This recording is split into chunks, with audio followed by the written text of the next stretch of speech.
আমেরিকার president Donald Trump Xi জিনপিংকে meet করলেন এবং আজ থেকে 9 বছর আগে তিনি যখন মিট করেছিলেন তখন শি জিনপিং তাকে আনার জন্য কোনো উচ্চ পদস্থ অফিসারকে পাঠাননি, কিন্তু এইবারে সিচুয়েশনটা সম্পূর্ণভাবে আলাদা।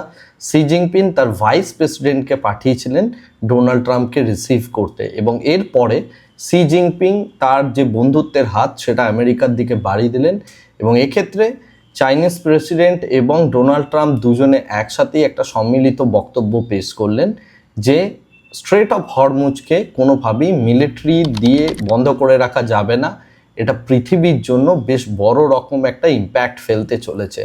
এই নিউজটা আসার পরবর্তীকালেই মার্কেটের মধ্যে বেশ বড় রকমের একটা বুলিশনেস আমরা আজকের ডেটে ইন্ডিয়ান মার্কেট তথাপি গ্লোবাল মার্কেটের মধ্যেও দেখতে পাচ্ছি।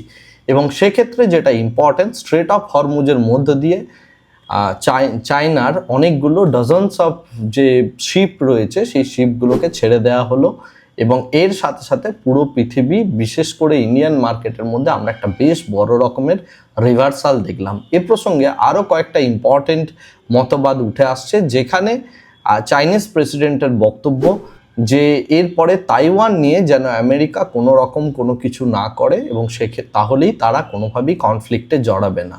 দ্বিতীয়ত চায়না অর্থাৎ শি জিনপিংয়ের যে দল রয়েছে তারা অ্যাকচুয়ালি এরপরে ইউএসের মধ্যে $1 ট্রিলিয়ন কাছাকাছি ইনভেস্টমেন্ট করতে চলেছে।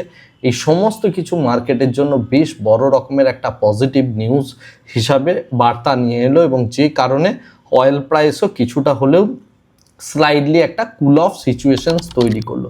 কিন্তু এটা এই মুহূর্তে একটা টেম্পোরারি বলা যেতে পারে, কারণ ডোনাল্ড ট্রাম্প আমেরিকায় ফিরে আবার কি বক্তব্য রাখবেন সেটা কেউই জানেন না।